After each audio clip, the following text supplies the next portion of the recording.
नमो तस्सा भगवतो अरहत। नमो बुद्धाय। साथियों, आज गुरुवार है, कल शुक्रवार और परसों शनिवार यानी विजयादशमी। इसी विजयादशमी के दिन डॉक्टर बाबा साहब अम्बेडकर ने स्वयं बौद्ध धम्म की दीक्षा ली और अपने 5 लाख अनुयायी को भी बौद्ध धम्म की दीक्षा ली। इसी विजयादशमी के दिन सम्राट अशोक ने भी अपने नगर जनों के साथ बौद्ध धम्म अपनाया था। उन्हीं के पद चिन्हों पर चलकर डॉक्टर बाबा साहब ने 1956 में नागलोक, जिन्होंने बौद्ध धम्म का संरक्षण किया था, उस नागों की धरती नागपुर में सम्राट अशोक की उस दीक्षा समारंभ को अनुपरिवर्तित करके स्वयं दीक्षा ली और अपने 5 लाख अनुयायी को बौद्ध धर्म की दीक्षा दी। यानी कि डॉक्टर बाबा साहब अम्बेडकर ने सम्राट अशोक की धम्म दीक्षा के कार्यक्रम का अनुपरिवर्तन किया। तो ये दीक्षा दिवस ही है। फिर भी डॉक्टर बाबा साहब अम्बेडकर बोधिसत्व थे, इसलिए इस दीक्षा दिवस को धम्म चक्र पवर्तन अनुपरिवर्तन दिन के रूप में भी मनाया जाता है और ये किसी भी मायने में गलत नहीं है।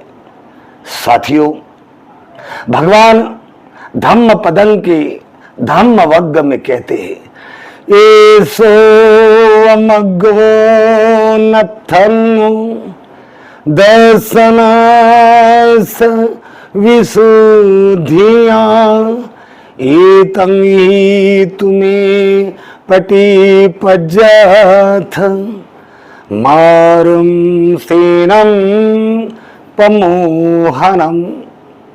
कि भिक्षुओं, मैंने जो मार्ग प्रशस्त किया है, तुम इसी मार्ग पर आरूढ़ होकर आगे बढ़ो, क्योंकि मार्ग के सेना का मर्दन करने वाला मार्ग है। आप इसी पर चलकर भव संसार से दुख चक्र से मुक्ति पा सकते हो। साथियों, भगवान की इस वाणी को माने गुजरात के अम्बेडकर वादियों ने आत्मसात कर लिया हो। इसलिए जो गुजरात कभी कहते थी कि हम बाबा साहब को तो मानते हैं, लेकिन हम बुद्ध को नहीं मानते, हम हमारा हिंदू धर्म छोड़ने के लिए तैयार नहीं। और आज वही गुजरात हर साल 200, 500, 700, 400 की तादाद में हर जिले में अपने समाज के लोगों को दीक्षित करने का काम कर रही है। साथियों, गुजरात का महसाना में प्रसेनजीत बौद्ध ने अपना एक बौद्ध विहार बनाया है और वो उधर सामने दीक्षा, उधर महिला उपासिका दीक्षा, उधर बौद्ध धर्म की दीक्षा के कार्यक्रम हर साल आयोजित करते हैं। अहमदाबाद की रमेश बैंकर, उन्होंने बुद्धिस्ट एकेडमी बना रखी है और वो भी हर साल विजयादशमी के दिन अनेकों लोगों को दीक्षित करते हैं। इस साल भी वो 300 से 500 लोगों को दीक्षित कर रहे हैं। राजकोट में भी अनेक कार्यकर्ताओं ने हर साल लोगों को दीक्षित करने का बीड़ा उठा रखा है। बोधि धम्म सिंहल कहो, रमेश बैंकर कहो, कुमार बौद्ध कहो, या राजकोट के भंते आनंद कहो, या राजकोट के तथागत कार्यकर्ता तथागत जी कहो, प्रसेनजीत बौद्ध कहो, महसाना के डॉक्टर पारितोषित कहो, रमेश बैंकर कहो, ये सारे लोग बौद्ध धर्म का प्रचार प्रसार करने में टूट पड़े हैं। इस बार भी गुजरात में अनेकों कार्यक्रम होने जा रहे हैं। ये गुजरात में बुद्ध धर्म का पुनर्जागरण होने वाला है।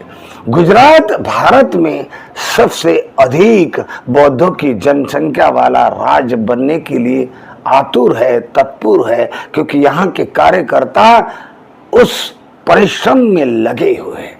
साथियों, महसाना में 2 दिन पहले ही महिला उपासिका शिविर हुआ, पुरुष उपासक शिविर हुआ। सभी ने मिलकर एक दिन का कैडर कैंप आयोजित किया।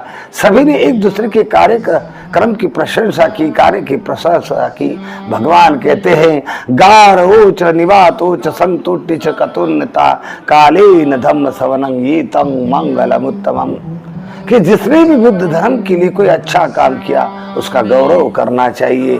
तो हम भी हमारा चैनल धम्म प्रिय रविंद्र यानी DPR धम्म प्रिय रविंद्र के माध्यम से डॉक्टर पार्थोशीत, रमेश वेंकर, बोधि धम्म सिंहाल, कार्यकर्ता राजकोट के तथागत और भंते आनंद, इन सब का अभिनंदन करते हैं। बड़ौदा में भी ऐसा ही 310 लोगों का कार्यक्रम दीक्षा का 23 सितंबर को हो चुका है और परसों शाम 12 तारीख को भी जो लोग बच गए, दीक्षा नहीं ले पाए, उनके लिए फिर से दीक्षा का आयोजन किया गया है। तो आप जो मैं वीडियो आपको दिखाने जा रहा हूं, उस वीडियो के माध्यम से आप समझ सकते हैं कि गुजरात किस तरह से तथागत के मार्ग पर आरूढ़ होने चली है।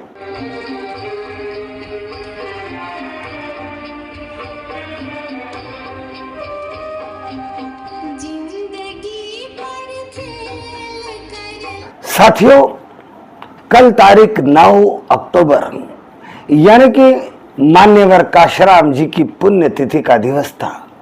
काशीराम जी वो शख्स रहे हैं जिन्होंने डॉक्टर बाबा साहब अम्बेडकर के जो विचार लुप्त होने के कगार पर थे। डॉक्टर बाबा साहब का मिशन केवल महाराष्ट्र में सीमित रहने वाला था। उस मिशन को मान्यवर काशीराम जी ने फिर से उत्तर भारत में उजागर किया।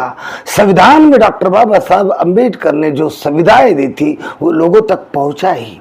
डॉक्टर बाबा साहब अम्बेडकर चाहते थे कि बहुजन समाज सत्ता में आए।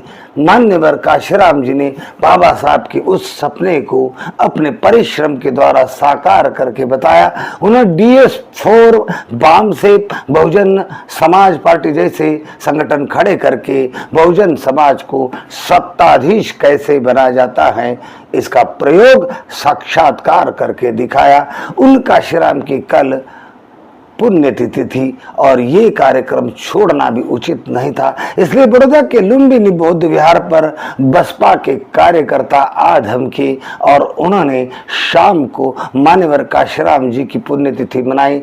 इसमें अमित जाधव और बसपा के कई सारे कार्यकर्ता जुड़े हुए थे।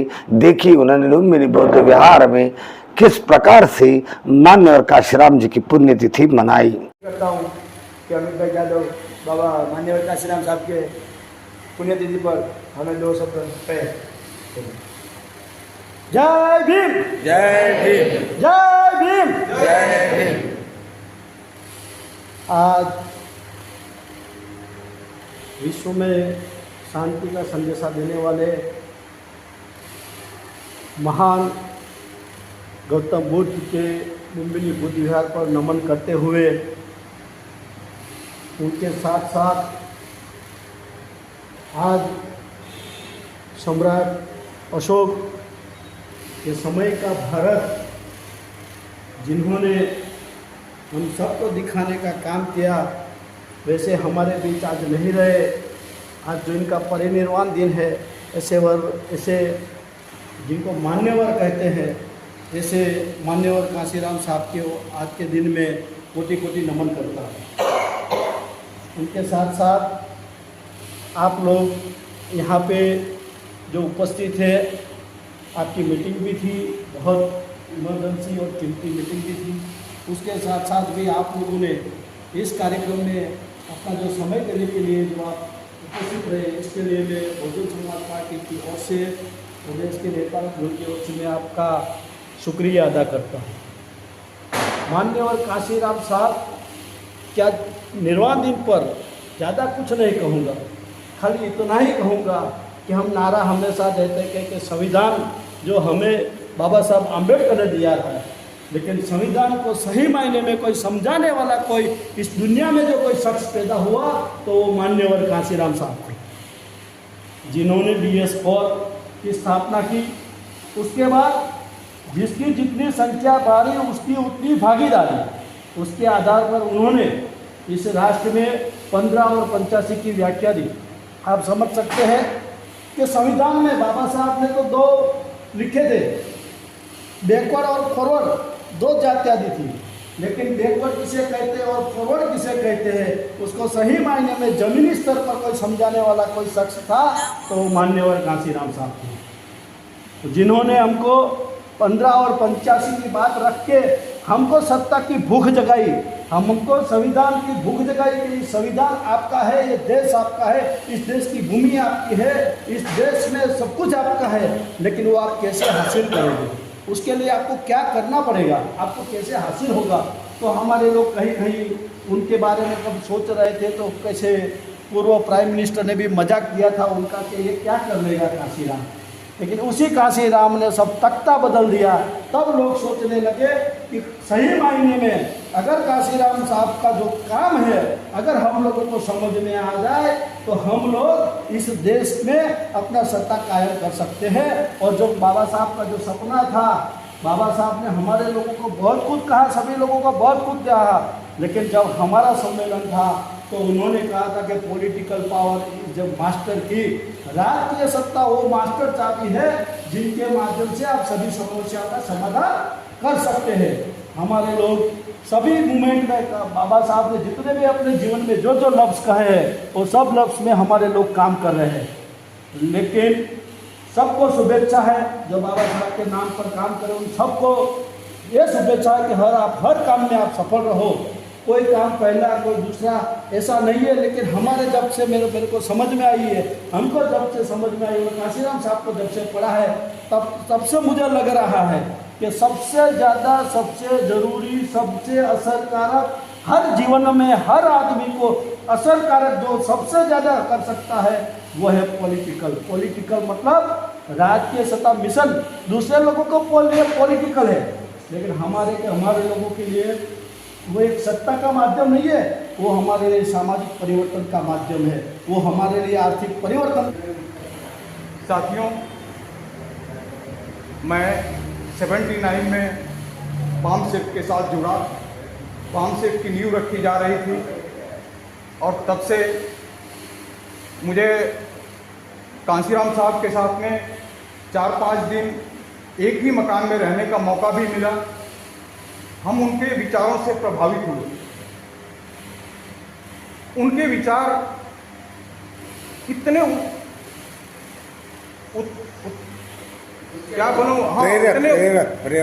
प्रेरक थे कि वो अपने विचारों से इस बामसेप को बढ़ाया, DS4 रखा, BSP बनाया। लेकिन कांशीराम साहब का 3 बात मुझे हमेशा ध्यान रहता है। एक तो उन्होंने बहुजन समाज को जगाकर सत्ता को हासिल करने की बात कही थी।